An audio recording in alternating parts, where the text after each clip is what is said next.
Bismillahirrahmanirrahim. Assalamualaikum warahmatullahi wabarakatuh.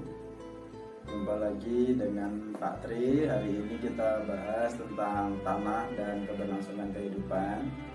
Bagaimana kabar kalian? Sehat? Semoga tetap mematuhi protokol kesehatan, yaitu 5M.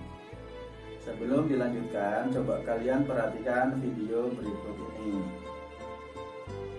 Bagaimana pendapatmu tentang video tadi? Apa penyebabnya dan bagaimana cara mengatasinya sehingga kejadian di video tersebut tidak terjadi atau paling tidak bisa kita tanggulangi. Video tadi berhubungan dengan tanah dan kehidupan yang berlangsung di atasnya. Karena tanah mempunyai beberapa fungsi. Satu, yaitu tempat kehidupan makhluk hidup, termasuk yang tidak terlihat atau yang kecil, yaitu bakteri dan jamur. Yang berikutnya, tanah juga berfungsi untuk penunjang kesehatan dan penyedia keperluan manusia, misalnya untuk berolahraga, untuk berekreasi. Tanah juga merupakan penyedia dan penyaring air. Kalau tanah yang baik, musim hujan dapat menyerap air untuk tersedianya air di musim kemarau. Tanah juga mempunyai peranan dalam kehidupan sehari-hari, karena lapisan tanah 10 cm dari permukaan tanah itu terdiri dari organisme hidup dan merupakan bagian tanah yang subur atau sering disebut juga humus, bagian yang paling atas. Pada lapisan teratas tersebut banyak terjadi kehidupan, baik oleh makhluk hidup yang besar, misalnya cacing, serangga, dan jamur atau bakteri. Apa fungsi dari tanah lainnya? Yaitu sebagai dekomposer, yaitu mengubah senyawa organik atau makhluk hidup yang sudah mati menjadi senyawa-senyawa anorganik dan mineral-mineral yang dapat dimanfaatkan oleh makhluk hidup, utamanya adalah tumbuhan. Lalu sebagai pereaksi kimia.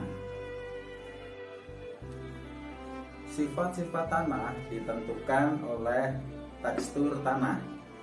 Tekstur tanah dipengaruhi oleh 3 partikel penyusun tanah, yaitu partikel pasir, partikel debu, dan partikel liat, di mana ketiga partikel penyusun tanah tersebut berbeda dalam hal ukuran partikelnya. Tanah terdiri dari lapisan-lapisan tanah, di mana lapisan teratas disebut juga lapisan humus, yang terdiri dari bahan-bahan organik sehingga sangat subur. Tetapi lapisan humus sangat mudah hilang, misalnya terbawa erosi atau sistem pengolahan tanah yang buruk. Kemudian lapisan tanah semakin ke bawah adalah semakin keras, sehingga kehidupan dalam tanah semakin ke bawah semakin tidak ada, karena semakin ke bawah lapisan tanah terdiri dari batuan-batuan. Partikel pasir mempunyai sifat banyak udara atau oksigennya banyak, tetapi sangat sedikit menyimpan air. Partikel yang paling kecil yaitu liat, kebalikannya, sangat mudah menahan air tetapi buruk dalam oksigen atau udara. Sedangkan debu berada di antara keduanya. Komponen tanah terdiri dari batu, udara, humus, air, dan mineral. yang merupakan komponen abiotik. Dan komponen biotik terdiri dari cacing tanah, alga, jamur, dan bakteri, serta serangga. Komponen biotik dan abiotik tersebut mempengaruhi kesuburan suatu jenis tanah. Untuk menjaga kesuburan tanah, maka perlu dilakukan pelestarian tanah.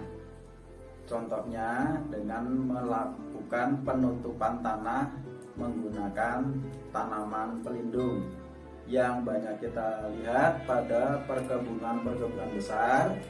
Bagian bawahnya ditutupi oleh tanaman pelindung tanah.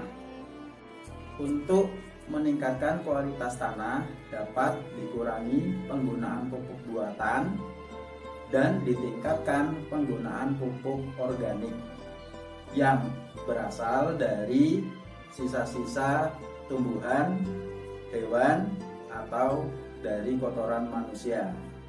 Karena pupuk buatan dapat mencemari tanah dan air, sedangkan pupuk organik dapat meningkatkan tekstur tanah, juga meningkatkan kualitas dari tanah. Langkah berikutnya untuk melestarikan kesuburan tanah adalah dengan daur ulang sampah, yaitu dengan menanam sampah ke dalam tanah atau istilahnya adalah composting.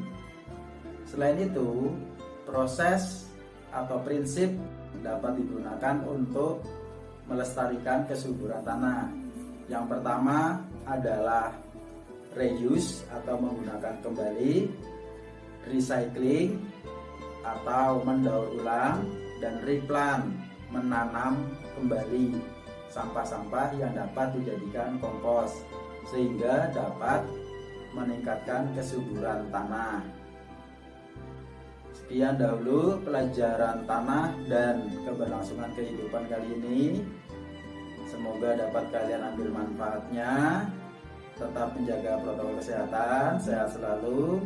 Wassalamualaikum warahmatullahi wabarakatuh.